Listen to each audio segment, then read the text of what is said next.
haLevavos, Shara Yichud HaMaisa, which basically means serving Hashem exclusively.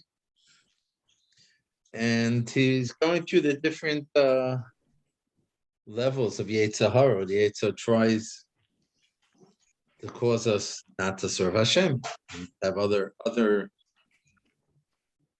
what's the right word? I call them Laila Shmas, other reasons for our actions. Okay, and yesterday we were talking, got a little bit off track. You know what I mean? A little bit off track. And we're up to, let's say page 98, if you have the Miller Sefer, worldly pleasures, the ninth challenge. So we'll start that again. It's interesting how like such an innocent statement, mamash. It's mamash shook me up. Okay, v'chasha yisyayish. Hayetz misapik oisana b'chol mashakodam zichrayt. The Torah gives up, despairs, with all the first 8 challenges. Right? Some of them were very basic Tower Amuna. And he can't get us there.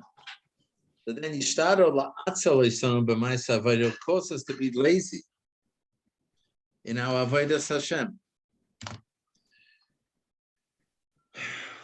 And it keep us busy, preoccupied with Olam Hased things.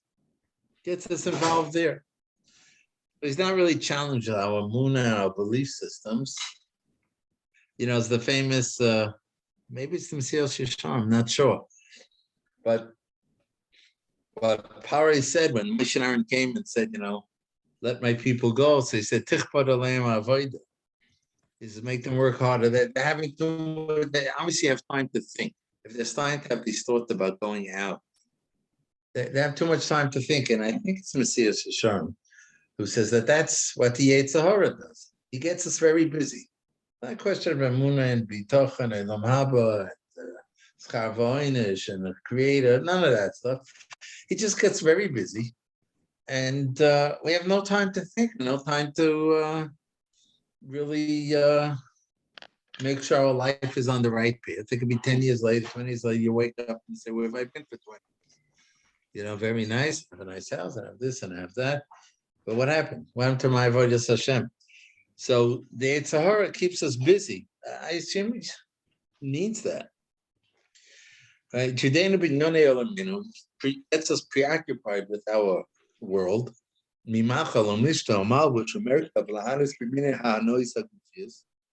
Such as eating and drinking, clothing, travel, and all kinds of physical pleasures. He gets us involved.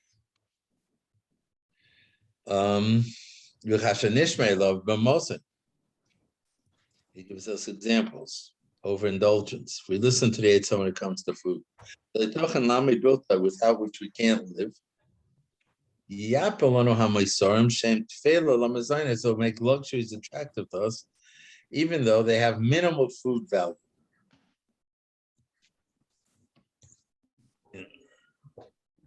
Our supermarkets are full of food that has minimal food value. Once upon a time in Eretz Yisrael, Adats, when they started their kashrus, organization, kashrus supervision, B'shita, they didn't give hashkachas on like candies and things like that. They only gave hashkachas on the real basics, chicken, the milk. And their logic was that we have a community, and the community, needs basic foods. So we have an obligation to give a kashrus on it so that they can have what they need. But if they want to have luxuries, they want to have candies and whatever, we don't have to put our Yir Shamayim on the line for that. It's a big responsibility giving a hechsher. So okay, we feel that we have to give a hechsher on the basic food. You want now to have extra high level of food. We're not interested in putting ourselves on the line for that. Okay, the world changed, And now it's all not luxuries. Now it's all necessities. I say over there when I was here in 1972, I came to Eretz Yisrael. So they didn't have enough nash to make a candy store. It didn't exist. I could list on less than one hand, what was available. You had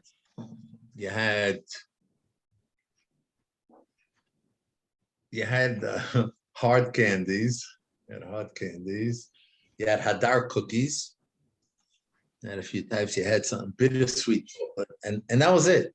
Like it was also strange. You go into a store and you'd have I don't know, even if they had potato chips. They must have had pretzels. I'm assuming, but that's it. But now, I mean, our level of living, on what relates to our eating habits is so much higher. So I guess at one point, I mean, there are those who are sarcastic who say that because of the money they expanded this cautious vision, but also because they realize that this is the reality. This is the reality of our lifestyle. And there are people relying on their hechsher, so they have to make their hechsher available. I had a similar thing with the Rabbanut, where when I was a younger man, I wanted to make a little more money before Pesach, and I knew that for Pesach they need extra kasha supervisions for Pesach and kasha kitchens. So I went there asking if they have a job for me, and they said that at that point they really don't. But there was a salami factory. It was in Givat Shaul. I don't think it exists anymore. That the mashgiach, the main mashgiach, got sick of something and they needed an assistant. So if I want to be, so fine. So I went there. I used to come home every day. My wife, before I walked through the front door, said, "Go take a shower." I'd come back smelling from salami and stuff. Don't talk to me. First, take a shower. In any case, at one point, the guy I was working for caught them, breaking the rules. It wasn't a real terrible. It wasn't treif, but it was food that they were told, chickens they were told they can't use for Pesach, for the Pesach supervision. And he caught them switching the labels and stuff and using it. And when so he said, "Okay, I'm going to Rabbanut, they're going to shut him down, right?" And Aaron said, "No, that's why you're there. We know we can't rely on them. You're there to make sure that they don't cut corners, because the Rabbanut needed to be able to supply the hotels and the restaurants with kosher food." Like I said, it caught between. They can't just shut people down, because the restaurants, hotels are going to say we need food to serve the people. So therefore, they send in mashgichim to, I guess, catch them if they're doing anything funny. So the same thing, So today our level of and then you go to a supermarket, you could have aisles and aisles of lots of food that is not healthful, has no nutritional value. Like we talked about in the past, when it's half of the food has these big circles that say that there's too much sugar in it, and that's. But kasha nishmeilov b'mozen ashli tochen ami biltai. We listen to Yitzhak when it comes to food, without which we can't live. We need to eat, and that's the tricky slope, because you can't say right. That's right. Sukar b'kamut gavoa, mashu kazeh, right? Right. It's a slippery slope, because you can't say I'll do without food. Right? You gotta eat. But once you're eating, it's a small step to get into overindulgence and getting into eating foods that not only don't they give you nutrients, but they're even unhealthy.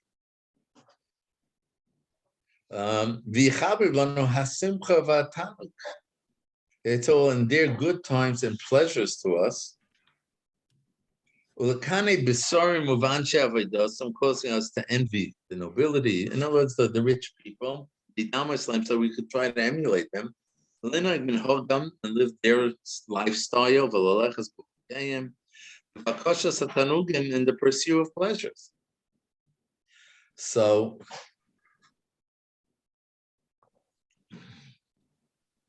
people are drawn by the Yetzer to spend time and money at all kinds of festive events for no reason other than pleasure. Whether it's to go out to a restaurant, participating in a simcha. I mean, I grew up There was no such thing as going to a restaurant. It just didn't really exist. I don't remember, growing up in my house, you ate in your house. Yeah, today, restaurants play very, very major part in the life of from Jews. And besides the expenses, it's the time spent in the restaurant and going to the restaurant, coming back. And these are the things that keeps us busy, right? It keeps us very busy.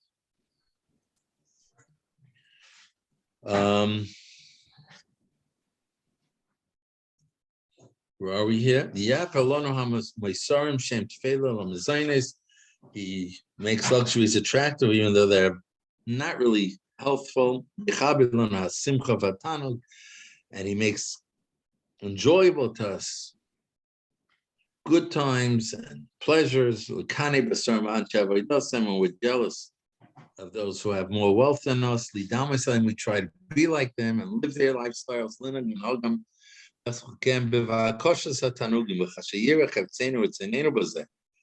the Yetzer sees our eagerness and willingness for these things, Yoimar, so he'll say to us, Shane Mosnecha, gird your loins, bear your arms, you gullible man. Strive with all your strength, you misled man. This means, says Rav Miller, what does it mean? That anyone who has noble ambitions has to work very hard to fulfill them.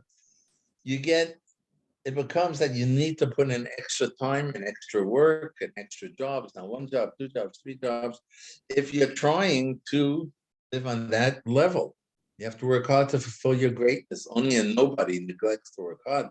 But a person of a noble soul, of high character, of intellect, must work hard in order to succeed in this world. If a man is so ambitious that he's always doing things to further his ambitions, he's a real servant of the Yetzer Hara. He's not doing the things that elevate his soul or further his character. He's not doing things that further his avodah Hashem. Now, it demonstrates, ambitions. Why do we have ambitions? Why do we have this desire for more? Demonstrates it's really from a tzara tova. Kadosh Baruch Hu put us in this world to accomplish, to get a lot. Our neshama strives for a lot.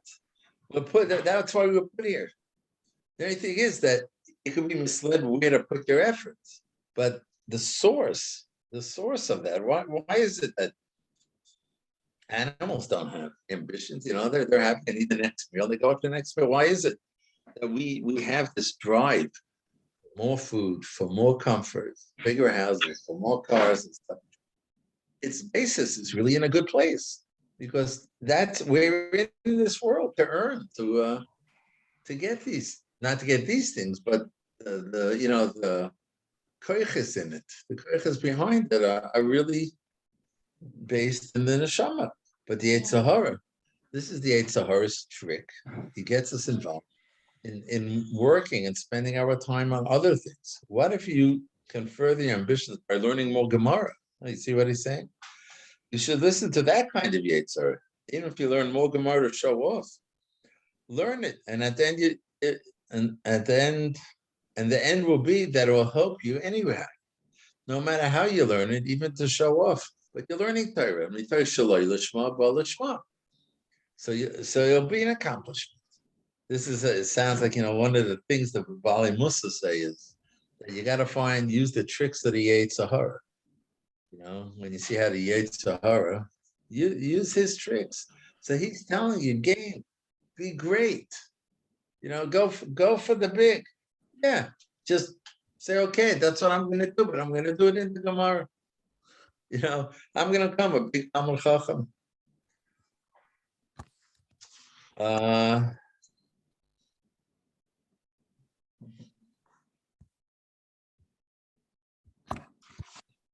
Okay, gaining popularity. It so directs you to whatever happens to be popular in the world.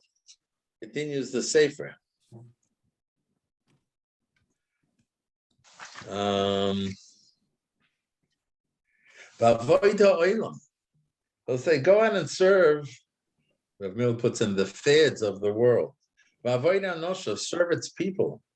Do things that you can find favor in their eyes. Hoping that you may thereby attain some of your desires. Don't busy yourself with any activity unless it's going to be an advantage for this world. And you'll be popular with its people and its leaders, from the ruling class down to the ordinary people.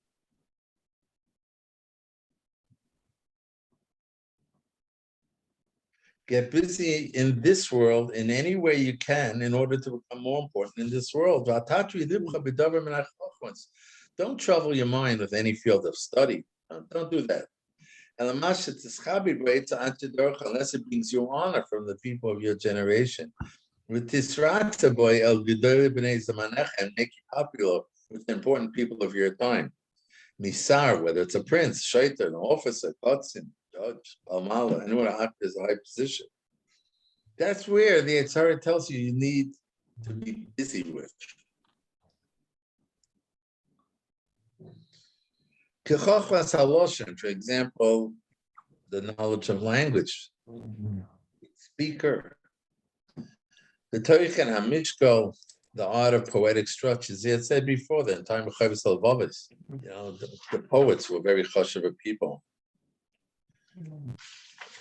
The Shoshei Adikdut, the rules of grammar, Vashir poetry, Idos HaChamudas, charming riddles, Vamisholim HaMufloim, profound parables, Vamalitzos Anochrius, striking metaphors.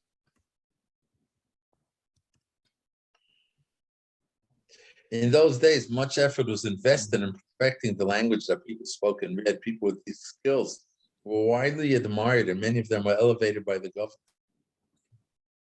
As a result, many Jews were motivated to find favor in the eyes of the Gentiles. B'sas midlosheves, imanche hatzachas, the Yitzhar advises you to always sit with cultured people who speak in literary language, and learn how to converse with every class of people. You should do everything you can to be popular. Don't be silent, otherwise you'll be considered an idiot or a fool. So ignore other studies, because they require a lot of work, and they're little value.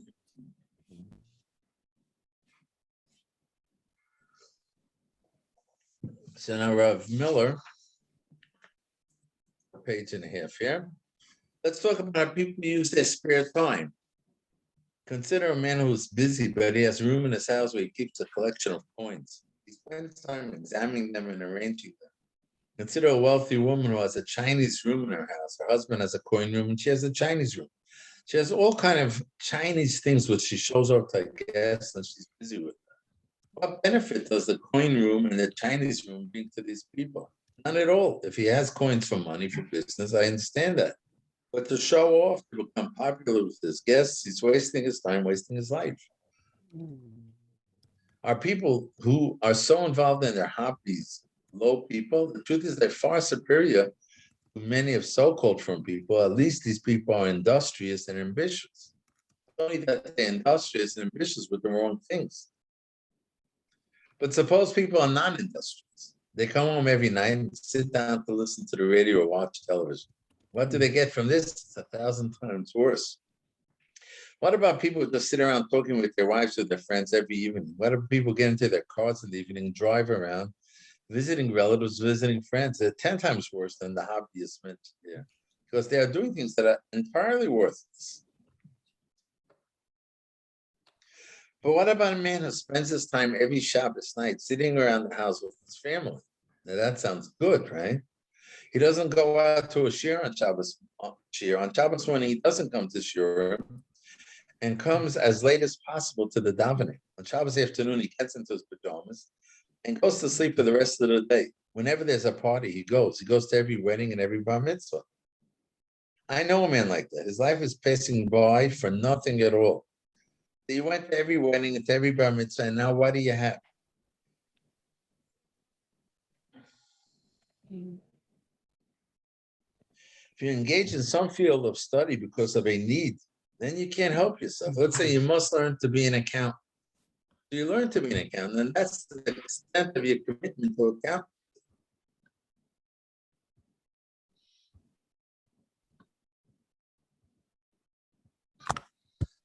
How much worse is a man who goes every Motzei Shabbos to a different Malava Malka? He spends 4 hours every Motzei Shabbos visiting his relatives. And he does the same thing every Friday night. He never comes to Beis Medrash to learn. He's busy, either sitting home, munching, talking over things with his family, or sleeping.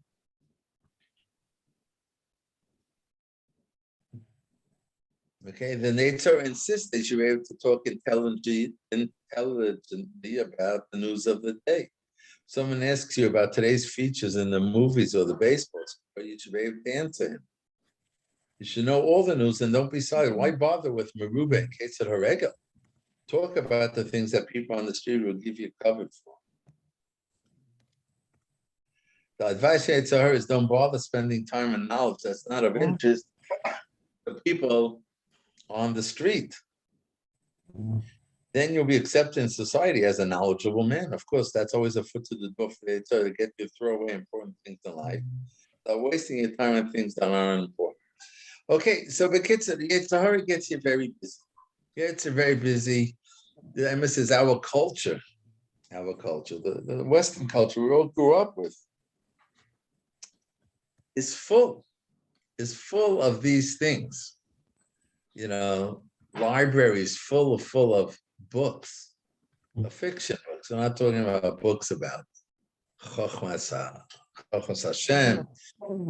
Full of books. And it's perfectly acceptable, to go and every week, I don't know how long it takes to buy a novel that's hundreds of pages long. But we'll leave out the question whether it's culture or whatever, and just kill time, You're reading the latest novel, spend hours, you finish the book, so what? What did you get from it? But it's part of being a normal person in our lives,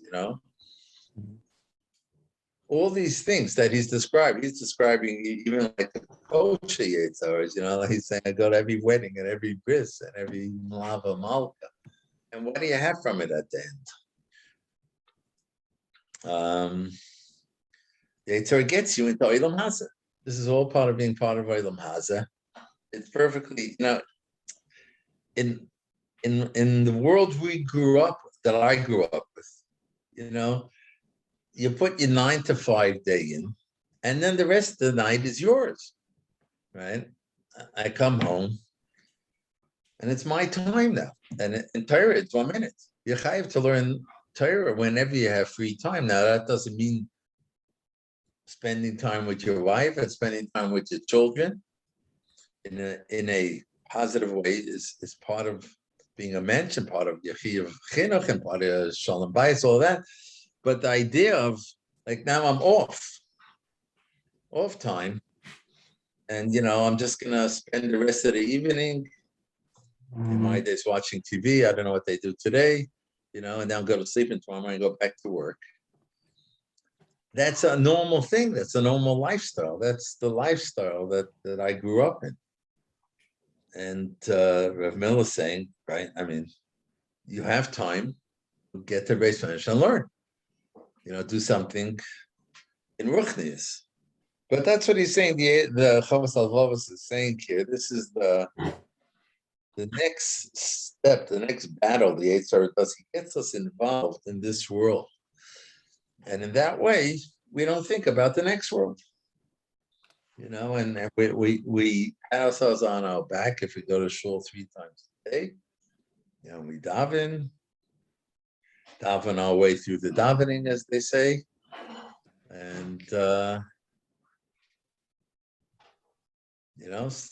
send your kids to good schools, to good yeshivas, and you can do the whole right thing. But where's your mind? Where are you involved? What's your